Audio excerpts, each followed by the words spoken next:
October 27, 1962. The most dangerous day in human history. Most people have never heard of it. A Soviet submarine sat at the bottom of the Caribbean Sea. American warships circled above, dropping explosives into the water.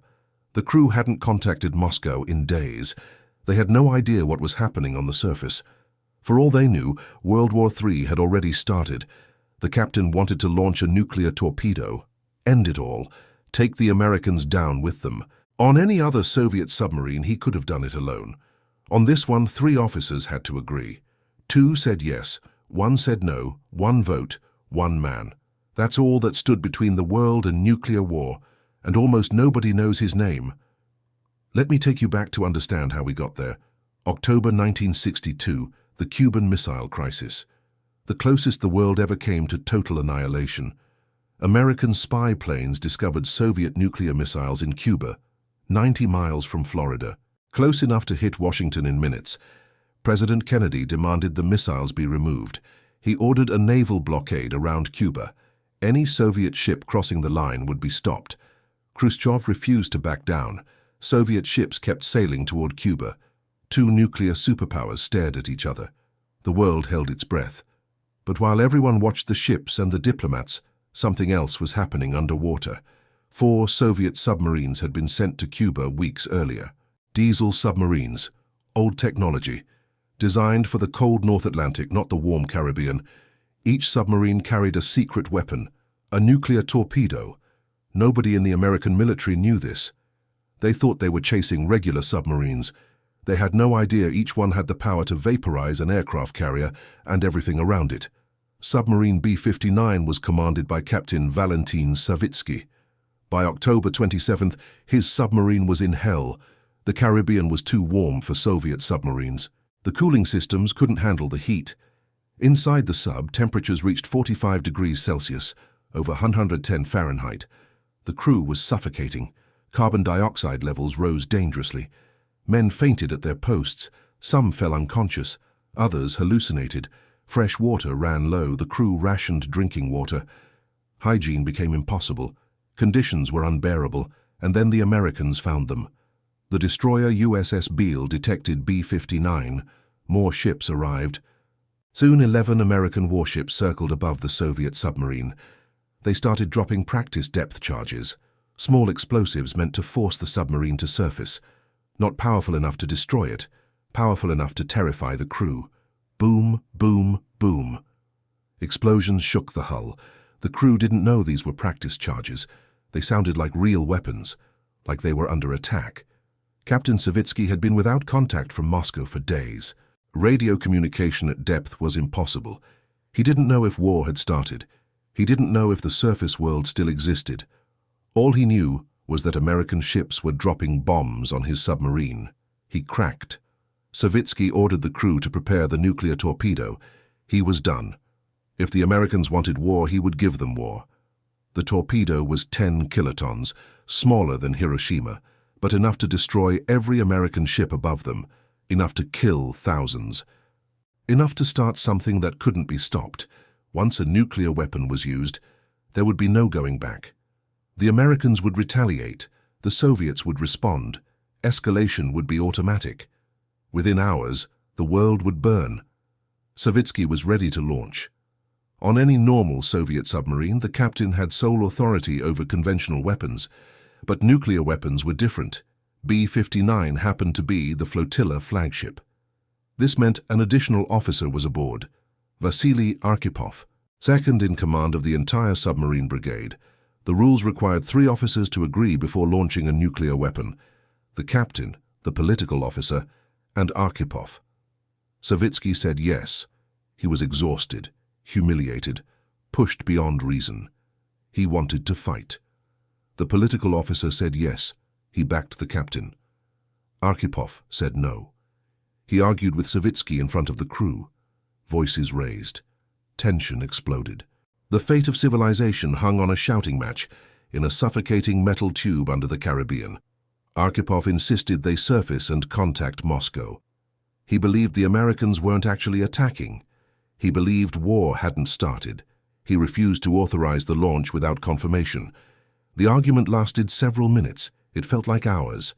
Finally, Savitsky backed down. B-59 surfaced. The Americans surrounded them but didn't fire. The submarine turned around and headed home. There was no war. The Americans and Soviets had agreed to a deal. The missiles would leave Cuba. The crisis was over. But the men on B-59 didn't know how close they had come, and neither did the rest of the world. The story stayed classified for decades. The Soviet Union didn't want to admit that one of their captains nearly started nuclear war. The Americans didn't know about the nuclear torpedoes until years later. When the documents were finally declassified, historians realized what had happened. Thomas Blanton, director of the National Security Archive, called it the most dangerous moment in human history. More dangerous than any battle. More dangerous than any bomb that actually fell. And it came down to one man saying no. Vasili Arkhipov went home to the Soviet Union. He continued his naval career, eventually became a vice admiral. He never talked publicly about what happened on B-59. His wife later said he didn't consider himself a hero. He was just doing his job, following procedure, demanding confirmation before using a weapon that couldn't be taken back. He died in 1998. Obscure, unknown, a footnote in naval records. Only after researchers dug through declassified files did the world learn what he did. By then he was gone. The man who saved the world never knew he was famous for it. Here's what makes this story terrifying. It wasn't supposed to happen this way. The nuclear torpedoes were a secret addition. Moscow sent the submarines with weapons that the captains weren't fully trained to command. The authorization protocols were unclear. Communication was impossible once submerged. The submarines were cut off from the chain of command that was supposed to control nuclear weapons. And the Americans had no idea what they were dealing with. They thought they were harassing a conventional submarine. They didn't know they were pushing a nuclear-armed crew to the breaking point. Every safety system failed except one. The human being who refused to say yes. What if Arkhipov hadn't been on that submarine? What if B-59 had been any other sub in the flotilla? The captain would have had authority to launch. One man, one decision. World War. We got lucky because of a bureaucratic accident. Arkhipov was there because B-59 was the flagship. Any other assignment and history changes. The Cuban Missile Crisis is remembered as a triumph of diplomacy. Kennedy and Khrushchev stepped back from the brink. Reasonable men made reasonable choices. But under the water, reason had already broken down. Exhausted men, in an impossible situation, came within minutes of ending everything. Diplomacy didn't save the world on October 27, 1962. Vasili Arkhipov did. One man said no. That's it. That's the whole difference between the world we have and no world at all. There were other close calls during the Cold War. 1983, Stanislav Petrov and the false alarm. Another single officer who didn't launch. 1979, training tapes loaded into American systems. 6 minutes of panic before someone realized it was fake. 1995, Russian radar detected a Norwegian scientific rocket. Yeltsin activated the nuclear briefcase before someone figured out it wasn't an attack. Again and again, we survived because one person hesitated. One person questioned the system. One person said, wait. The system itself was designed to launch. The whole point of nuclear deterrence was that retaliation would be automatic, guaranteed, unstoppable. But automatic systems need humans to push buttons, and humans sometimes refuse. That's the only reason we're still here. The missiles are still there.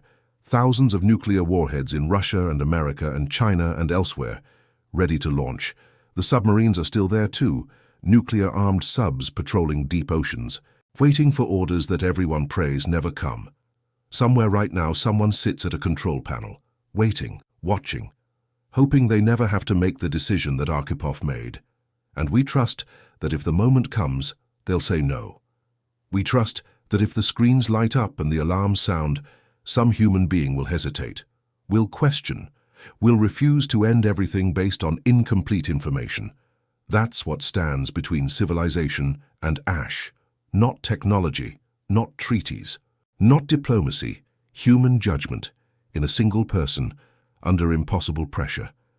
October 27th, 1962. The bottom of the Caribbean Sea. A suffocating submarine surrounded by explosions. One man said no, and the world kept turning. His name was Vasili Arkhipov. You should probably know that.